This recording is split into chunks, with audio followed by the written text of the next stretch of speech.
Halo sahabat Merdeka, berjumpa dengan saya Haliza Sativa dalam Top News Senin 4 November 2024.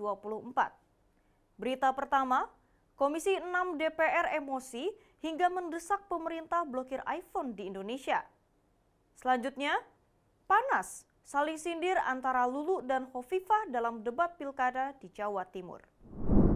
Komisi 6 DPR dalam rapat dengan Menteri Badan Usaha Milik Negara atau BUMN Erick Thohir mendesak seluruh produk Apple diblokir masuk ke Indonesia.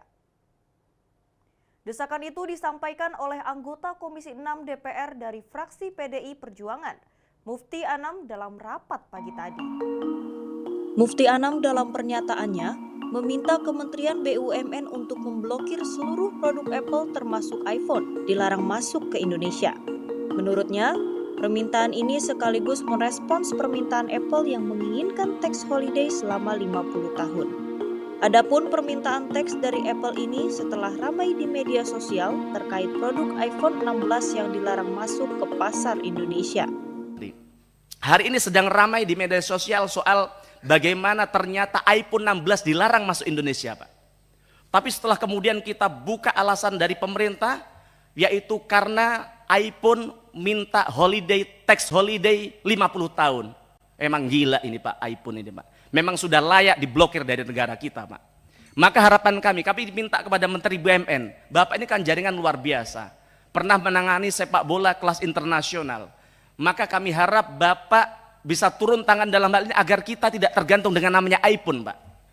Kita ini kemarin mikir, Masya Allah, mereka sudah menikmati begitu banyak duit dari rakyat Indonesia, tapi ternyata mereka mau investasi di sini saja, minta syarat namanya tax holiday 50 tahun. Kami dan rakyat Indonesia marah kepada iPhone, Pak. Kalau perlu diblokir semua, seluruh produk iPhone tidak boleh masuk ke negara kita, Pak. Ini pelecehan terhadap negara kita, Pak. Terima kasih. Assalamualaikum warahmatullahi wabarakatuh.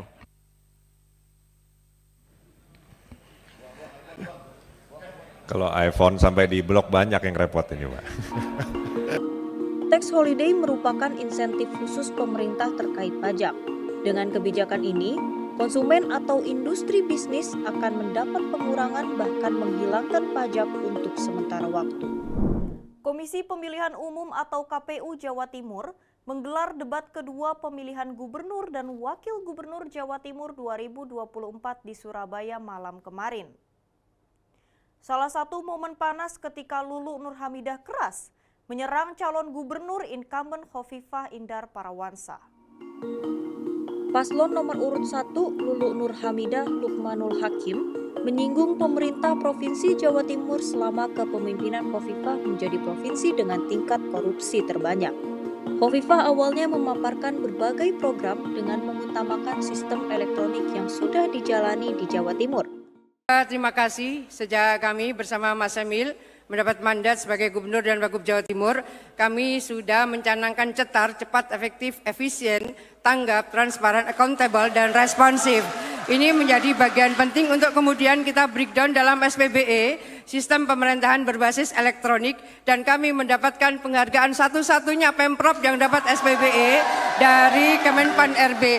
Ini menjadi penting bagaimana transparansi kita lakukan, digital ekosistem kita lakukan dalam rekrutmen BUMD, rekrutmen di setiap kepala-kepala dinas, UPT, dan seterusnya. Meritokrasi kita juga mendapatkan nilai sangat tinggi. Oleh karena itu, assessment yang kita lakukan sesungguhnya sudah kita sampaikan secara terbuka, secara transparan lewat digital ekosistem, dan BKD kita mendapatkan penghargaan terbanyak dari BKN. Oleh karena itu saya ingin menyampaikan bahwa insya Allah yang kita lakukan itu sudah transparan berbasis ekosistem digital yang ada. Mohon maaf, kita... Lulu langsung merespons pernyataan Hovifah. Kader PKB itu menilai sistem elektronik yang dilakukan pemerintah Provinsi Jatim tidak efektif. Terima kasih untuk Bu Risma, jadi terima kasih karena apa yang kita kemukakan tadi dengan digitalisasi birokrasi ternyata juga diafirmasi oleh Ibu. Jadi terima kasih Ibu sekali lagi bahwa program Lulu Lukman memang adalah jawaban bagi Provinsi Jawa Timur. Namun demikian mohon maaf Ibu Hovifah, jadi apa yang tadi disampaikan ini agak sedikit paradok. Karena ternyata di semua sistem berbasis elektronik yang ada di Jawa Timur tidak membebaskan Jawa Timur sebagai provinsi dengan kasus korupsi yang sangat banyak. Itu artinya tidak efektif, tidak efisien, dan juga tidak bisa dijalankan. Terima kasih. Demikian Top News kali ini, bersama saya Haliza Satifah. Simak berita lainnya hanya di merdeka.com.